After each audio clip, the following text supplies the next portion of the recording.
Okay, thank you, CJ, for agreeing to give me an interview. Frankly, I wasn't expecting it. As I told you, I was like, okay, let me try. So when I tried, and here you are, thank you. So It's my pleasure. thank you. That's really, really sweet of you. How can I introduce CJ? The one word I want to say is he is comedians ka Robin Hood. And why do I say that? That is because he has done shows, life coaching, he has done motivation speeches with one of the best companies in the world. At the other hand, if you talk to him, he has done so many charity projects. These are super awesome projects. So I got to know him as a comedian, but what made me a fan of his is his charity work.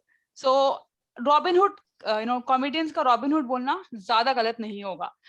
So let's talk to him. CJ, do you agree with it? Comedians का Robin Hood.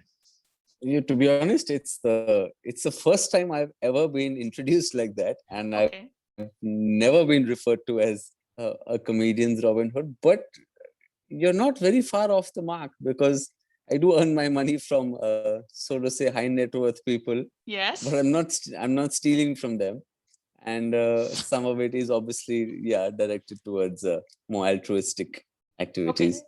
Okay. Of course. So when I said stealing part, I didn't mean the stealing part, but I meant it. More or less, you're doing that. Let's put it this way. So CJ, let me start by saying that you have done so much. Like, you are a motivational speaker, you are a comedian, you are a life coach, you are a marketing guy, and recently you wrote for Economic Times last, like, a couple of days back, right? So who are you? If I ask CJ, who are you? How do you define So CJ? I don't I don't believe that I need to, Kanika, because I've there's a Buddhist saying which I read in a monastery once, which says that your behavior is your only introduction. I don't believe that people need to fit into boxes. Mm-hmm. You don't have to be. So I'm not a comedian. I'm not an author. I'm not a motivational speaker. I'm Papa CJ. And that Okay. has multiple different elements to it. So I don't think you necessarily need to define somebody or put them into any boxes Okay. to suit your convenience. Okay. So I think most people would define me based on their experience of interacting with me and working with me, or enjoying my work. Okay. So that, let's say I would put it like, as a kind guy. That Okay. works for me. That I can't ask for anything better than to be known as somebody who's kind. Okay. Perfect. Now, CJ, as I told you, the idea of this interview is to talk about soft skills, okay, and talk Okay. about life-changing skills, which one of the skills which you have is sense of humor. I have two questions which I've always thought about in my life. First, can you acquire sense of humor? Because sense of humor is not, when in Indian houses it's very common, बच्चे को पकड़ के बोलते चलो बेटा uncle आए, चलो joke सुनाओ, चलो जोक सुनाओ, very good, and Yeah. बच्चा is like एक चीटी थी, फिर उसने, and that's for parents ने joke सुना दिया. So first question is, Yeah. can we acquire sense of humor, or is it a like God gifted thing? Or at which age, if we can acquire, what age should we start getting into it? Because it's the most wanted thing, right? Okay. So firstly, yes, I do believe that a sense of humor can be acquired. Okay. I also believe that often people think that, oh, you're so funny, you should be a professional comedian. That's a very different thing to being funny with your friends in parties. As far as an age is concerned, I don't think there's any age where you need to start acquiring a sense of humor. It's a wonderful asset to have, Mm-hmm. which will hold you in great stead no matter what age you're in. Whether Okay. you're a child in the playground, in school, who is trying to avoid getting bullied and is using humor to get out of it, Yes. or whether you are a CEO trying to close a multi-billion-dollar deal and at the negotiating table, and you're just using jokes to lighten up the mood and help yourself help yourself get the way you want. Okay. So there's no age for humor. Humor is works for every age group. As far as Indian families and asking the children to perform when they're younger and when guests come over, I think that is the reason why you go to karaoke nights and see so many singers who are terrible, because at some point when they were 5 years old, their parents told them, "Beta, thoda gana ga ke sikhao." Gana ga ke dikhao. And this child sang, and the child was completely besura. Yet everyone said, Shabash beta, you are so good, you are so good. So now these kids go out to karaoke nights thinking they're amazing and just singing terrible songs. Okay, I can't agree more with them, with you, sorry. And I, I've not been to karaoke, but I know I sing quite bad. But I do sing, but not in front of a lot of people. So there probably I'm safe.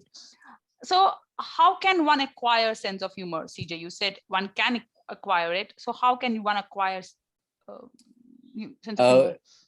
well, the funny thing is, I've actually written an entire article about it, and I'm hoping that'll be the next one the Economic Times will publish, where I give you kind of 10 tips on how you can be funny. Wow. But I think more than anything else, just keep practicing. Yeah, the more you do it, the better you get. Keep trying out different kinds of jokes in different environments. Uh, try not to use risque jokes or naughty jokes in the environment that it's not appropriate. But the more you do, the better you get. Even as comedians, when we start out as professionals, when you start out, nobody's good. You learn by doing it. You learn by making mistakes.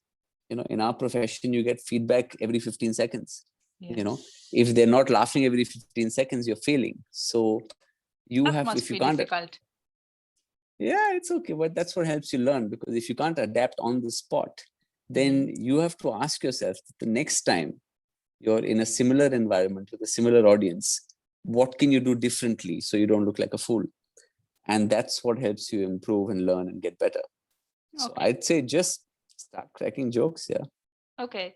So when you say start cracking jokes, so what I wanted to ask you was, is there like, not to have a profession as a comedian, but people who want to just acquire simple sense of humor ki, thoda sa hasa dein, how do they go Huh. about it? It's like just reading a joke from Reader Digest. Like I remember I used to read No, joke from Reader Digest because मुझे लगता था वो joke ज़्यादा अच्छे होते हैं, कम लोगों को पता होंगे, जहाँ की चुटकुले की no. कोई.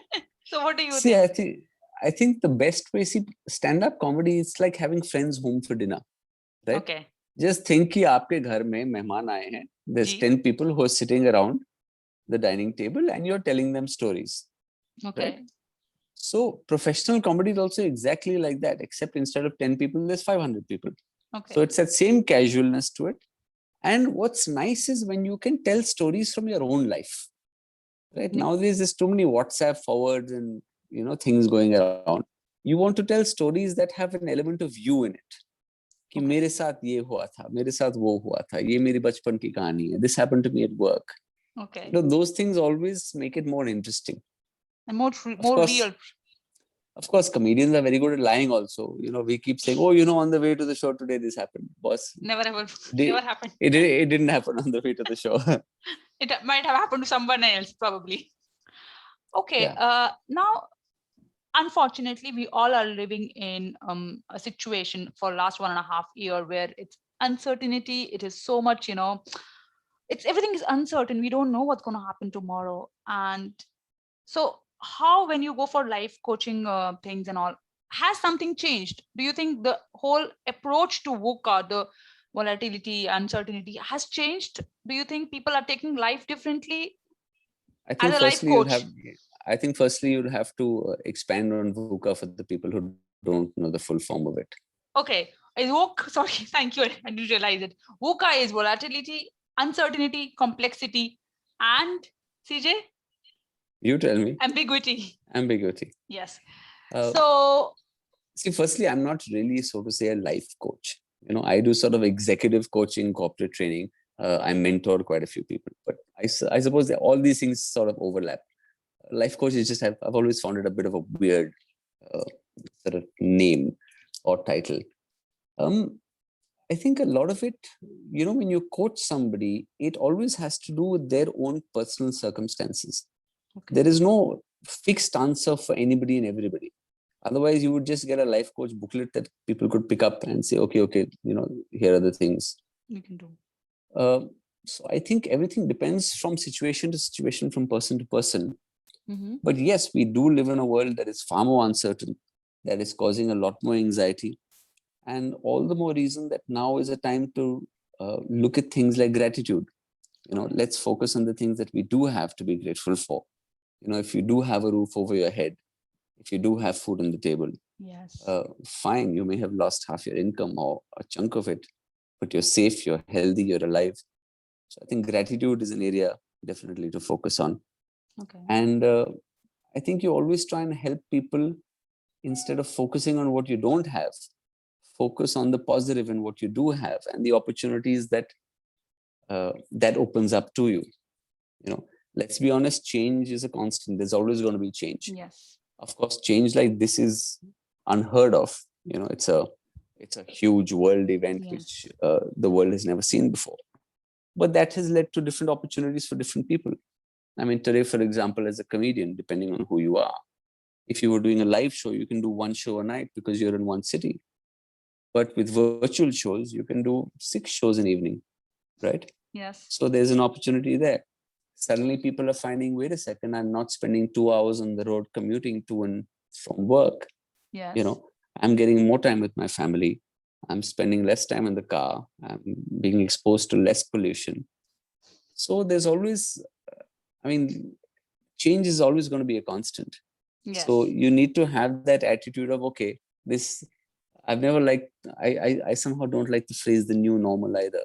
It's Yes. just, it's normal. This is what it is now, you know? So, you know, so I've always believed that if you can do something about it, do something about it.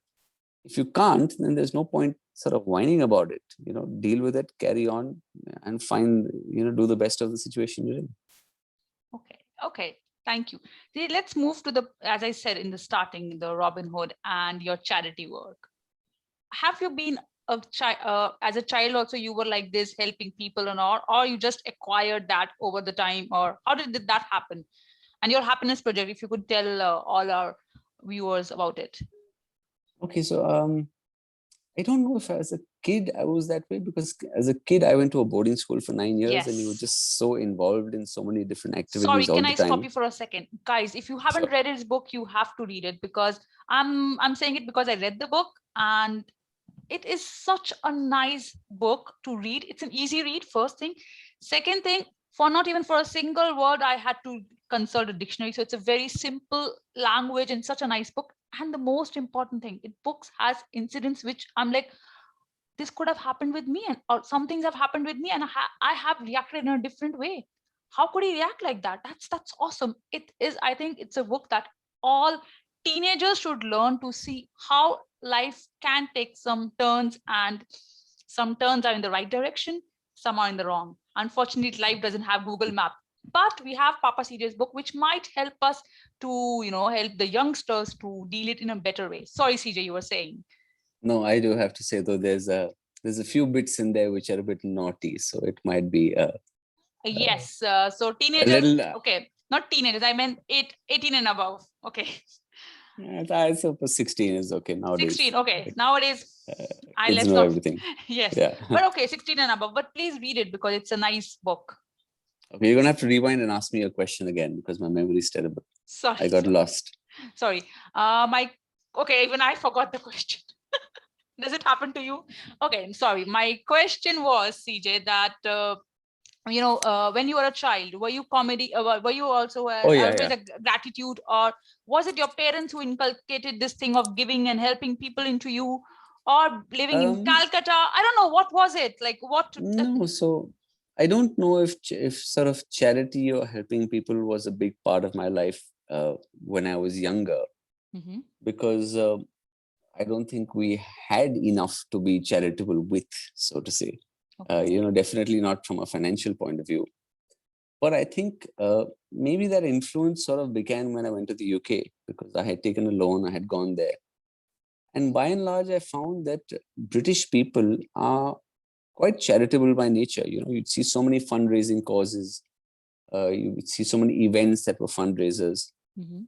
And I think it was after I was able to afford to get my own salary and pay back my loans that I sort of set up a UK-based charity which supported villages in India. And I think it's just something that's happened along the way that, you find that as life goes on, they talk about Maslow's hierarchy of needs, Yes. where at the bottom you've got the physiological needs, safety needs, esteem needs, going up to self-actualization, social needs, esteem, self-actualization. I think eventually you realize that there is far greater joy from giving than there is from receiving, you know. And if you can uplift others and help make their lives better, it gives you immense joy. So it's not even like you're doing it for other people. It's like you're doing it for yourself, to be honest. It's quite selfish. People call it charity or whatever it is. No, I think people who do it in many ways are doing it for themselves, because the payoff on that is so much higher than anything commercial. That's very few things can compare to that. Okay. And if, let me again come to the fact that as I want it to be, about skills, do you think we can inculcate the habit of giving gratitude by, how can we teach our kids that? How can we teach the teenagers? Or you think once they grow up, either they will become, they will start doing charity on their own, or they will be just, no, it's just a case of reinforcing the right behavior, encourage them to be kind, encourage them to share their food, to share a toy, to, and when they do something good, reinforce that behavior by way of a reward, or, a gold star or a sticker or whatever the thing might be, because then they know this is good behavior. I mean, it's just basic psychology. Basic psychology, and it works. Yeah, absolutely. I mean, today, just for a kid being told, good boy, a good girl, I'm so happy you did that. Well done. That's enough. They don't really need much more than that. Do you remember when you were told, are you a good boy, or well done? Not a lot. I don't think I got good boy a lot. Okay.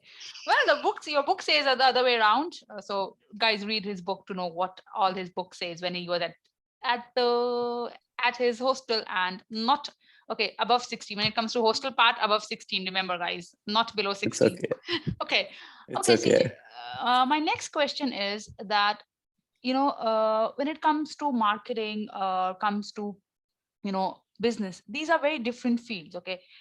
Then it comes to your MBA, comedy, and then now you're doing marketing and economics. So, like, how did that change happen from MBA to comedy, and then you're into marketing, which of course you're doing as a comedian, but how is that track? That track. See, I think, Kanika, if you just keep your mind open to opportunities, there are so many different things that come your way. And if you're open to trying and experimenting with different things, you never know what can work out. With comedy, I had taken a sabbatical from my job. I went to the Edinburgh Festival. I saw somebody doing stand-up comedy. I thought it's the most amazing thing in the world. I mean, here's a guy who's having fun, and that's his job. Like, what an amazing thing to do. So, I started doing that. And then I used to support myself by doing some executive coaching stuff, because when you start doing stand-up comedy, there's no money in it. Yes. And then I moved back to India. And then eventually I found that, I kind of operate in this space where stand-up comedy and business and marketing and creativity and all these things kind of intersect. I'm interested in all these things. Yeah. So then I see how I can take that as an offering to different people. So when I go to businesses, I talk to them about the value that stand-up comedy can bring to their world in terms of creativity, in terms of marketing, in terms of content, in terms of strategy. And when I look at my comedy, I bring to that some of the aspects that I learned from business. How do you build your own brand? How do you negotiate? How do you price? How do you position yourself in a market? So as regards the transitions, I think if you look at anybody's life, from where they started and what they thought they would be doing to where they are now, even somebody like yourself, just life takes you through unexpected changes. But if you have the attitude of being open to them and seeing what might come your way as a result, then you never know. You've got to keep trying different things. Okay, this brings me to my next question. When you say keep trying, different things, and you were, when you went to the comedy show, you thought you could do it too. Suddenly you think there is a boom about startup. Agar MBA kiya hai, to startup to hoega. Matlab, if somebody after MBA is working, so nowadays in India it is like, अरे अपना startup नहीं खोला अभी तक types. Everyone. Do you think suddenly there is a boom to follow the passion, just अपना passion follow करना, which is somehow it's like misleading. Okay, it's like, do you think it's misleading when is it or is it not? Like, because I think आजकल इतने लोग मैं अपना passion follow कर रहा हूँ भाई, पहले मतलब studies तो पूरी कर लो types, do you, or I'm just exaggerating it? What do you think? See, there's no fixed thing to it. Mhm. Passion doesn't put food on the table, unfortunately. It doesn't. I think. While you want to feed the soul, you need to feed the stomach as well, right? Yes. So, and what you do to feed the stomach is soul. So startup, okay, great, go for it. But I always believe that you should be standing on your own feet, right? So sure, if you get external funding, great. But I don't think that for you, if you have a great idea, if you're solving Yeah. large, if you have a good team, then sure, go for that startup. But if you don't have that appetite for risk, because maybe 1 in 10 startups work, then Yes. maybe you're better off in a day job. Yes. So, but do you think there's a hype right now or not? And Yes and no. Startups are doing very well. The whole ecosystem is booming. There's a lot of, as they say, unicorns that are being made. But again, and from what I understand from my friends in the venture capital world, there are VCs who are just throwing a lot of money at startups right now. yes. So it is hot, so to say, especially in certain sectors, whether it's fintech or edtech. Yes. Excuse me. But again, you still got to put in the work. You still got to, work really hard, have an idea that is unique and solves a unique problem and has a problem that is big enough for it to be worthwhile for somebody to invest in you. Okay. So it's not easy either way. You still got to work for it. Okay, thank you. Now, I'm sure you don't know that, but once the first time I got to know that I have to interview you when it was in 2013. I was told because you were coming as one of our mentors in one of our events, and you had to speak. So I was told, Kanika, and I was back from Italy after like just a couple of weeks before, and I had joined this company, and they were like, Kanika, I have to call CJ and interview me. Like, CJ, who is he? Okay, I had moved from Italy. I did not know very well about you at that time. I was living under the rock, let's put it this way. Don't worry, nobody knows about me even now, so it's fine. I don't think so, but okay, let me put it. And then I was like, and then I did some research on you, and then first thing was I called you and I took your real name, and you were like, people don't address me like that. I won't take your name. Don't worry. I want people to to buy the book for that. And I took your name, and you were like, I'm addressed as this, and you said you're CJ, and I was like, acha, ठीक है. And then I was like, बहुत ego है यार बंदे में, क्या से मतलब नहीं ठीक. And that's all my first impression. Then I met you at the event, and one of the most down to earth person I have met. And you also often say, I'm not a celebrity. What is that connection? Why? How come you are so humble and you don't consider to yourself to be celebrity? You have written about it also. You don't like the word celebrity. That's what you said in the starting. What is that part of it? What part of that, from where it comes? I think, the kind of families we grew up in, I never understood the word celebrity. For me, the association of the word celebrity was people who came in page 3 of newspapers. But you do come on page 3, don't you? And these people who went to parties and had all this air, all this fake kind of stuff. So that's the impression I had as a kid growing up. And I've never really understood this whole, there's always this, let's be honest, it's not that people like me don't get caught in the trap as well, but, there's this desperate need for attention all the time. Which you see in many places, and social media has only made that bigger. We're constantly looking for external validation. But somehow I have never. What does a celebrity do? I understand you're an actor. You act. You're a cricketer. You play a sport. You're a comedian. You tell jokes. What is a celebrity? Like, karte kya ho? Like, you celebrate. What do you? I don't get it. But over the course of time, there's a definition of the word celebrity that I have come up with, which I'm happy with, which is that I believe that celebrity is a currency, right? And what matters is how you choose to spend it. Wow. So when people consider you a celebrity, that gives you a certain currency. Now you can choose to use that to fan your own ego and get attention, or you can try and use it to improve the quality of other people's lives. So that choice is yours, and that is a definition of celebrity that I can live with.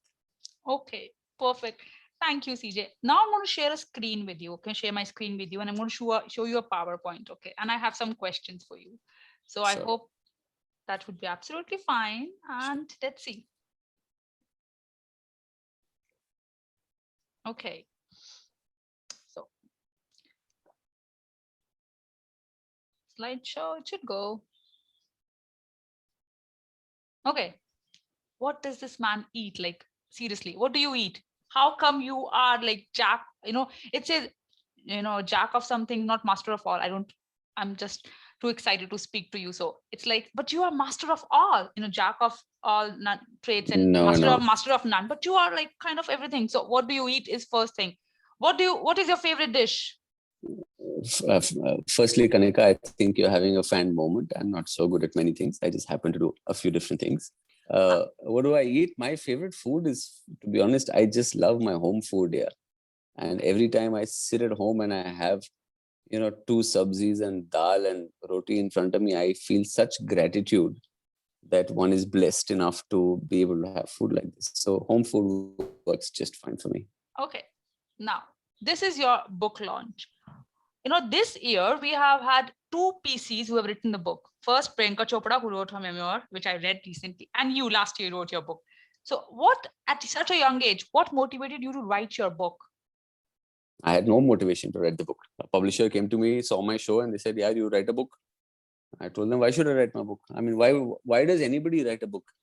Right? Either you're doing it for the money. If you've been in publishing, there's no money in publishing. Yes, no. Or you're doing it because there's a story inside you that you're dying to tell.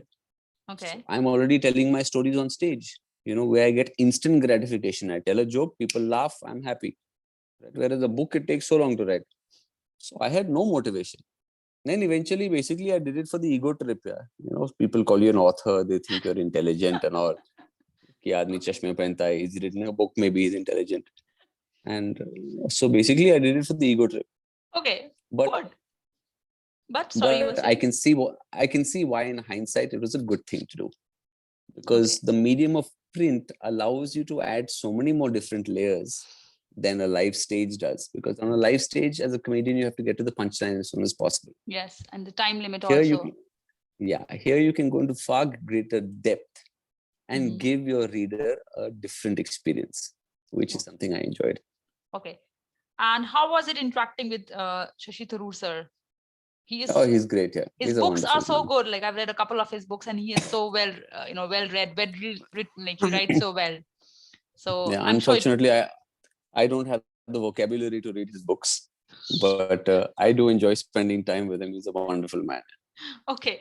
No, I had my Kindle, so I was using the vocabulary tank every time, every second line. But no, it's great to read his book. Now, this is the launch party.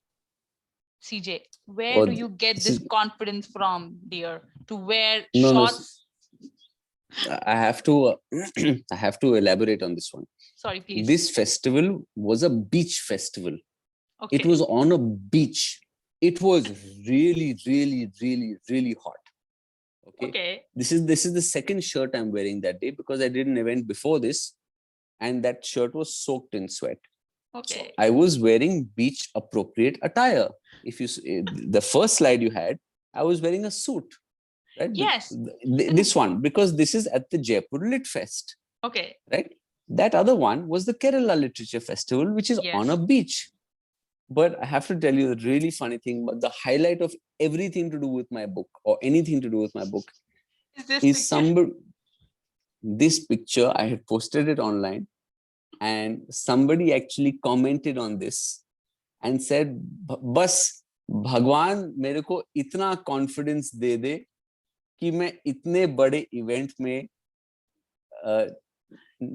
चप्पल नहीं इतने बड़े चप्पल और नेकर पहन के जा सकूं." I think it was Bhuvan Mam, the comedian, BB Wines. I don't think it was Bhuvan. It was somebody who had taken his name or something. Okay, so it was fake account. Okay, yeah. So okay, so Yeah, in fact, I was But like, okay, itna confidence to hona chahiye, because when I do my workshops, one question which I always get from people are, I'm not confident on the stage. And a couple of times I've shown them this picture. I was like, look at this guy. Okay, he is a big shot guy, but he's a MP and he goes like that. So it's just because of the event that you yeah, were it's in the shorts. location. Yeah, I mean, Otherwise, I'm on a beach. Yeah, it's a beach festival. I mean, the fact that I'm wearing a full sleeve shirt is more than enough. Yeah. okay, fair enough. And Now, in honesty, the show sorry. is called the show is. I mean, the book is called Naked. I mean, So the fact that I'm thank wearing God. any clothes at all is like It's as much of a formality as you're required. being too kind to people by wearing something. Absolutely, absolutely. Okay, there comes the real CJ. Okay, now this picture speaks volume. I have watched this interview, and if people you haven't watched it, watch it. How was it to interview Irfan, sir? Now that we have lost him last year. Oh, he's a phenomenal man. Yeah. You know, if you listen to that interview, Yes, I have. Yeah. it's an education. You know, that interview is 75 minutes long. Normally in an interview, you will get 5 or 10 minutes of really good stuff. With him, it was all just gold, you know. So Mhm. of course I did my research. I asked him whatever questions, but just his point of view on all things. You know, he Yes. spoke about so many different things about uh, his His profession, profession. about religion, about controversy, about being a father. He spoke about death, you know. Yes, that was So something. So yeah, I know. And also about his drawing room where he has a bathtub, which was so funny. I was like, and when the way he said about it, that he doesn't need validation from anyone, which was yeah, so so interesting. So, yeah. and this So, picture, like again, where does the confidence come to take off your shirt in front of so many people? well, this is a photograph. I don't know where you pull this out from. This is a photograph from my show Naked. I Yes. can't seem to tell from this photograph which city I've done this in. Uh, Okay. but you've obviously caught me midway because in this show I start off with a suit, then I take off the jacket, then I take off the shirt, then I take off the vest, Mm-hmm. uh, I take off the shoes. Mm-hmm. And what you don't see is after this, I eventually go on and take off my pants as well. Okay. Well, So, luckily I don't have that picture, or let's say unluckily, unfortunately. But my question is, often when it comes to stage, people often have stage fear, and when it comes to confidence on stage, it's a big problem. What is one advice you would give people who have stage fear? Because with that, you don't seem to have any of it. I think, you know, at the end of the day, I forgot, what is that? I'm trying to think of what that phrase is. Ki something mein hum sab nange hain. At the end of it, we're all naked. Yeah, you know. The Mm-hmm. beauty is, you know, as the saying says, the truth shall set you free. You know, so this is what it is, and you don't realize that anybody else on stage will be as nervous. What's the worst that can happen? You'll make a mistake. So what? Just say I made a mistake and carry on. You know, everybody does. It's human, and people appreciate that. They appreciate the authenticity, the vulnerability, the fact that you're being you as opposed to trying to put on a show.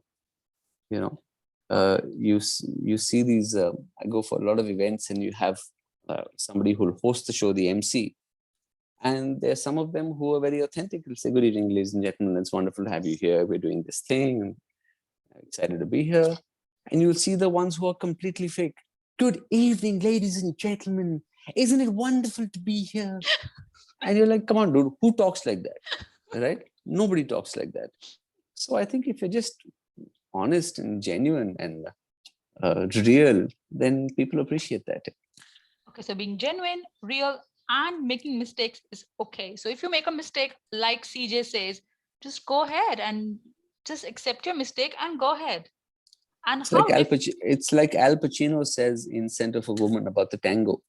Yes, He said, if you get tangled up, just tango on.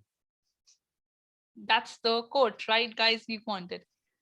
And this picture, like, do you even remember which year is it?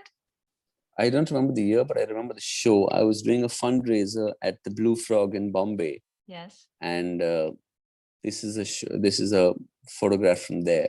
I remember my friends Dipali and Shobata were in the crowd. Mm-hmm. I forget what charity we were raising money for. Mm-hmm. And this property at the back, it says "Great comedy for a great cause." I used to do fundraisers in London under that name for Mhm. charity in Bengal. So I don't remember the year, but I would say this would be maybe 2008 or 9.